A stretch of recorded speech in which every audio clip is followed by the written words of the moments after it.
This is Johnny Cerrucci with another. To have your soul saved, you had to rely on the priests, bishops, and cardinals of Rome. This was the worst kind of slavery because it was a slavery of disinformation. Now and again, sincere Bible-believing Christians like the Waldensians of the Alps, the Albigensians, Jerome of Prague, John Wycliffe and his Lollards, Jan Hus of Bohemia, would rebel against this Roman rule and show Christians that Vatican doctrines claiming that you needed Rome to ensure your salvation were contradicted by the Bible. As a result, the papacy strictly forbade Bibles to be placed into the hands of the common person and only allowed Jerome's Latin Vulgate to be handled by clergy. Men like John Wycliffe painstakingly translated the Vulgate into the language of the people. For Wycliffe, it was English. English Bibles were then slowly and carefully copied and handled by Wycliffe's followers, who handed them out to and taught the people.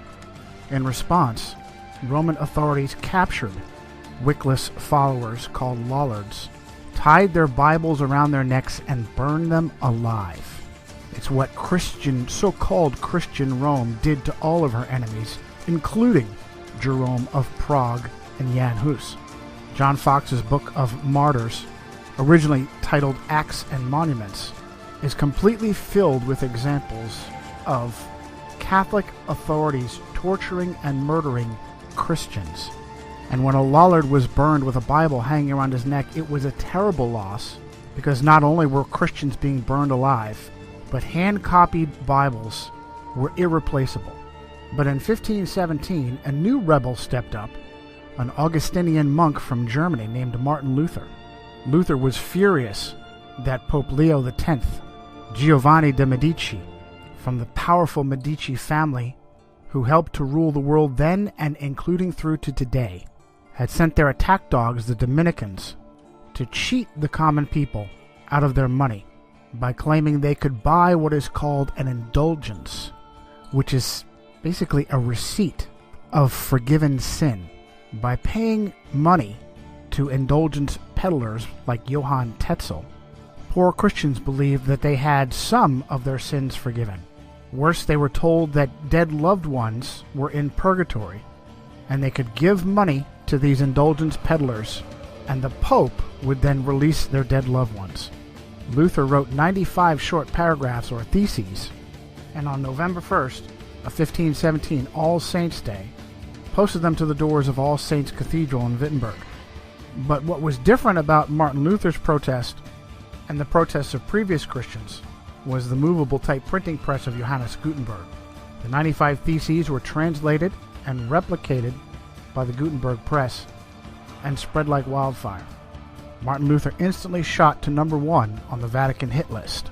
Now remember, he was an Augustinian monk. That didn't matter. He was waking people up and freeing them from their Roman chains, and for that he needed to be stopped. He was kidnapped by his benefactor, Frederick the Wise of Saxony, and held at Wartburg Castle for several months to protect him from Vatican assassins.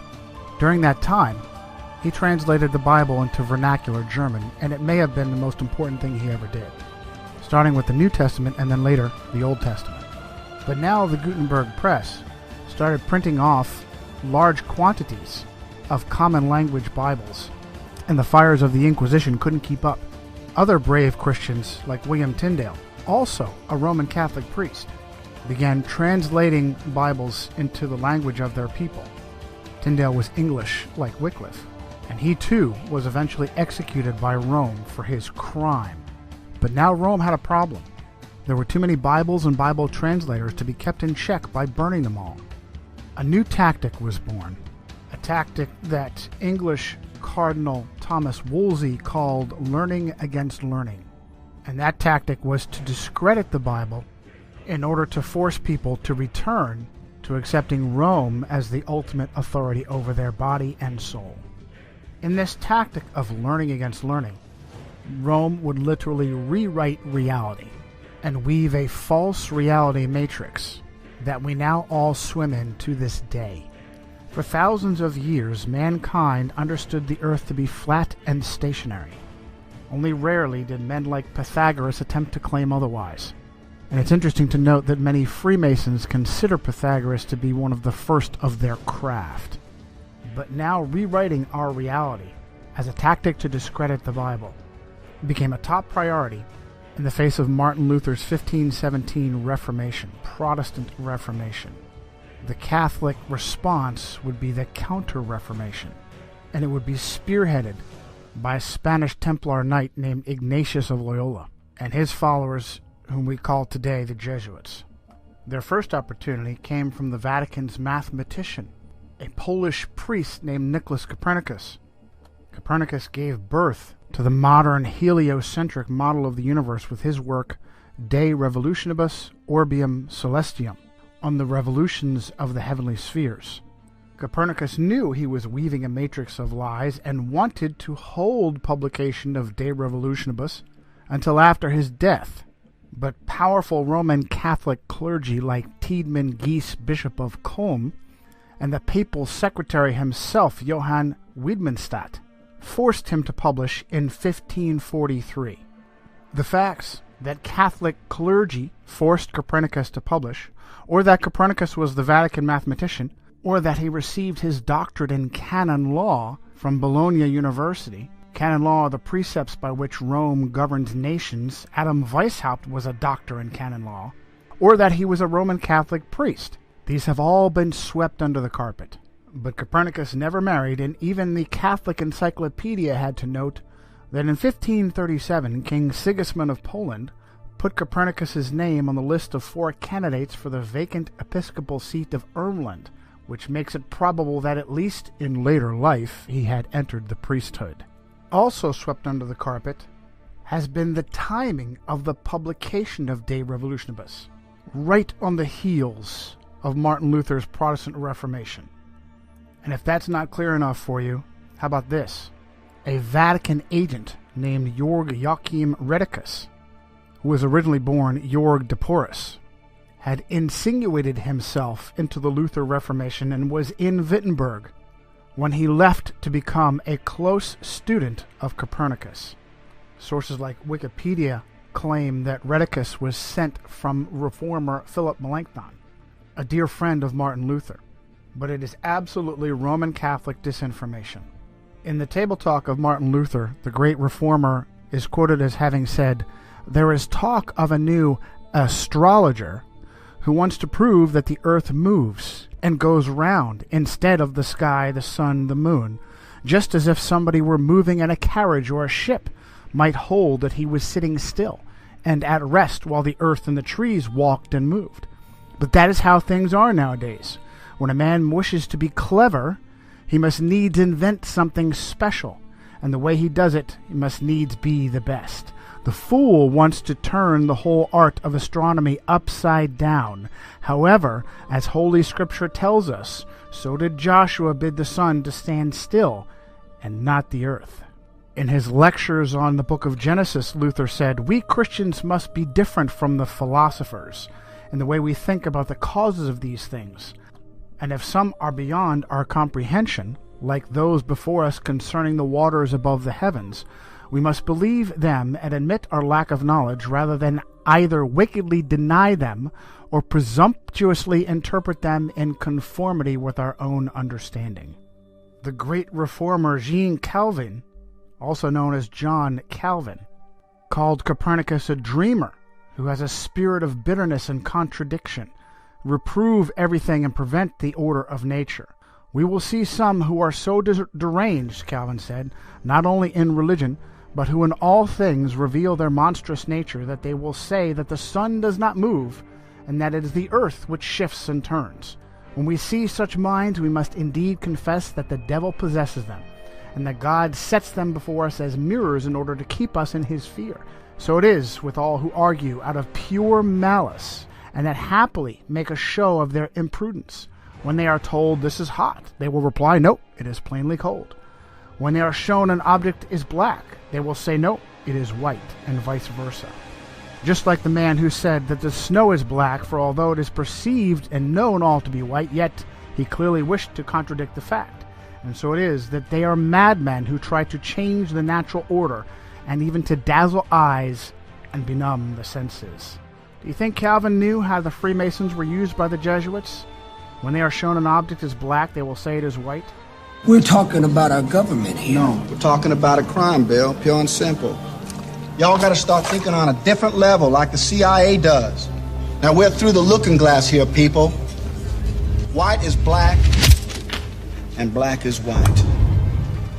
Very quickly, Rome jumped upon this new model of the universe, and Jesuits like Christopher Clavius used Copernicus and his work to fabricate the Gregorian calendar, the calendar we all use. Rightly did the prophet Daniel say in chapter 7, verse 23, that during his vision, a being standing near him said, "The fourth beast shall be a fourth kingdom on the earth, which shall be different from all other kingdoms, and shall devour the whole earth, trample it, and break it into pieces. The 10 horns are 10 kings who shall rise from this kingdom, and another shall rise after them. He shall be different from the first ones, and shall subdue 3 kings. He shall speak pompous words against the Most High, shall persecute the saints of the Most High, and intend to change times and laws. And the saints shall be given into his hand for a time." Very quickly did Rome and papal agents like the Jesuits begin to push this new cosmology. She took over astronomy and either pushed out or killed off anyone who contradicted the idea that the Earth was a globe spinning in space and revolving around the sun. Even those that met her halfway didn't keep her happy, and she dealt with them as well. Teague Ottenson Brahe, whose nickname was Tycho, accepted the idea that the Earth was a globe spinning in space, but still believed that his own observations and data proved that the Earth was the center of the solar system and not the sun. This is known as geocentrism. Tycho wanted to follow in the steps of Martin Luther and studied at the University of Wittenberg, but was forced out by the plague. Brahe's life appeared to be frequently in danger, and in 1566 he lost a large portion of his nose in a duel. He was 20 years old at the time. He later died under mysterious circumstances at the very young age of 54. One of those who claimed it was simply an illness, a bladder infection contracted during a banquet in Prague, was his understudy Johannes Kepler. Kepler was a German astronomer and supposedly a Lutheran, yet he had an intimate relationship with Jesuits. In 1597, Archduke Franz Ferdinand II of Austria banished all Protestants, good Roman Catholic that he was, and Kepler fled to Hungary. But the Jesuits intervened and convinced Ferdinand to allow him to return. Kepler grew up with a Jesuit uncle under the same roof of their house in Wilderstadt. Uncle Sidaldus was a Jesuit astrologer who also kept a wife. Upon the unexpected death of Tycho Brahe, Holy Roman Emperor Rudolf II immediately promoted Kepler to replace him as imperial mathematician, and Kepler very quickly went to work, rewriting all of Brahe's observations to be interpreted as heliocentric and not geocentric. In a paper titled Kepler's Relation to the Jesuits, Dr. Jörg Schuppner at the University of Leipzig noted that it is well known that the order of the Jesuits was the most important and the most active Catholic order in the field of science during the 17th and 18th centuries. One field of particularly intensive successful study carried out by the Jesuits was astronomy. Many of their names are associated with the important discoveries in the history of astronomy, such as the discovery and mapping of moon craters. It is nearly impossible to list all the names of those who made serious contributions as astronomers or mathematicians. One aspect of the considerable role the Jesuits played in the history of astronomy was their support of Johannes Kepler. Some of them stood in extensive correspondence with Kepler. Now, it was obvious to protesters like Luther and Calvin that something fishy was going on in Rome, and the papacy needed plausible deniability while she rewrote our reality.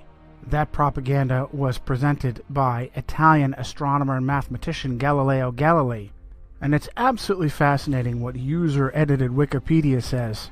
In the entry for Galileo Galilei, under the subtitle Galileo, Kepler, and Theories of Tides, Cardinal Bellarmine had written in 1615 that the Copernican system could not be defended without, quote, a true physical demonstration that the sun does not circle the earth, but the earth circles the sun. Galileo considered his theory of the tides to provide that required proof of the motion of the earth. Now, there's no link on the name Cardinal Bellarmine, which is unusual for Wikipedia. Maybe that's because Cardinal Bellarmine was Robert Bellarmine of the Society of Jesus, one of the most powerful Jesuits of his time, who was canonized as saint in 1930 and named a doctor of the church. What's more, it is ludicrous to imagine that the Earth's supposed large mass doesn't pull the moon and crash into it, and instead the magical force of gravity holds it stationary. Even more ridiculous is the idea that the moon affects tides by pulling on the water. Again, the magical, mystical force of gravity is blamed. South African author Thomas Winship wrote in 1899 his book Zetetic Cosmogony. If the moon lifted up the water, it is evident that near the land the water would be drawn away and low instead of high tide caused. Again, the velocity and path of the moon are uniform, and it follows that if she exerted any influence on the earth, that influence could only be a uniform influence. But the tides are not uniform. And Winship uses examples from South Africa. At Port Natal, the rise and fall is about 6 feet, while at Beira, about 600 miles up the coast, the rise and fall is 26 feet. This effectually settles the matter that the moon has no influence on the tides. But Protestant reformers were on to Rome. She knew she needed a smokescreen, and she provided it. Suddenly, history was rewritten, and rather than pushing with her own agents, like Copernicus, Kepler, Galileo, and others, to rewrite our cosmology, suddenly the papacy was a defender of the flat earth. Well, just look what they did to poor Galileo. Let's do. Supposedly, Galileo was tried for heresy at the hands of that evil flat earther, Jesuit Robert Bellarmine. He bravely stood by his guns and humiliated the church with a heliocentric spinning ball earth. What happened to Galileo Galilei? Well, for the last few years of his life, he was put under house arrest. Have you read anything about the Inquisition? Do you know what the Inquisition did to people when it truly considered them an enemy?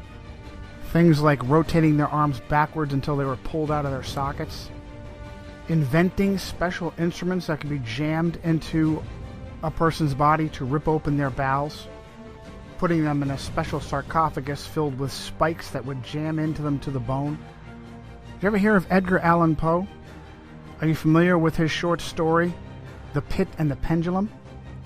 About a swinging, razor-sharp pendulum that lowered across a victim and would take hours to slowly saw that victim in half. Did you know it was based upon the Inquisition?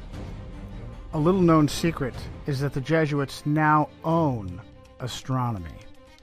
When their missionaries went across the world, across our flat earth, the first thing they did was insinuate themselves in royal courts to become the official astronomer of that kingdom. China is a great example. One of the first Jesuits in China was Matteo Ricci, Ricci and his successors like Adam Schall and Ferdinand Verbiest were all the royal court astronomers, and eventually fabricated the calendar for the Chinese emperor. Today, the Jesuits even have their own observatories, both in Italy and in America. They use their puppets in American government to steal Apache holy ground on Mount Graham in Arizona. Are they reaching out extraterrestrially or interdimensionally? They appear to have answered our question with the latest piece of technology on Mount Graham, the Large Binocular Telescope Near-Infrared Utility with Camera and Integral Field Unit for Extragalactic Research, also known as Lucifer. And it's not surprising given the success the Jesuits have had in rewriting our reality. Now, we're supposed to believe that Rome was against the spinning ball Earth heliocentric cosmic accident cosmology of our modern understanding. Yet at every step of the way, Jesuits or Jesuit agents were there to bolster our false reality, hiding whenever possible behind convenient Jews. And for more on that, see our special report, It's the Jews, from Johnny Cerrucci and Mi'kmaq. Needing to contrive an origin for our accidental existence that contradicts the Bible, Jesuit-trained Belgian priest Georges Lemaitre is the father of the so-called Big Bang Theory, the idea that first there was nothing and then it exploded. He was a close co-worker of just such a Jewish puppet, Albert Einstein. Einstein bolstered the Jesuit cosmology with his convoluted theory of relativity. The problem was that observations of both scientists and laymen weren't matching what so-called astronomers were telling us. And so Einstein fabricated the theory of relativity to claim that your reality was relative to the time-space continuum. It is purposefully almost impossible to understand. You're just supposed to trust science and astronomy. The Jesuits then jumped on with dinosaurs and Charles Darwin to claim the Earth is billions of years old. And wherever Darwin's theory of evolution had holes, Jesuits stepped up to fill the gap. Jesuits like Pierre Teilhard de Chardin, the father of the New Age, after fabricating the ape-like pre-humans that we supposedly came from, even students of evolution became concerned that there was a, quote, missing link between primitive apes and modern humans. A discovery was made in 1912 to bridge that gap. Having been found in Piltdown, East Sussex, England, it was named Piltdown Man. Unfortunately, it was also found to be a hoax, the skull of a small human with the altered mandible and teeth of an orangutan. Sometime later, paleontologist Stephen Jay Gould uncovered the father of that hoax, a Jesuit priest named Pierre Teilhard de Chardin. There are many such examples in archaeology and paleontology, and yet no one asks, why would so-called scientists be fabricating evidence? The goal was to discredit the Bible, and it has been resoundingly successful. Without the spinning ball Earth, Darwinian dinosaur cosmic accident, the Bible is a science textbook. With it, critics laugh and question the Bible, and instead look to human authorities to save their souls, such as the Vicar of Christ himself, who is for the first time in Roman Catholic history a Jesuit priest. This has been Johnny Cerrucci for a Mi'kmaq Special Report.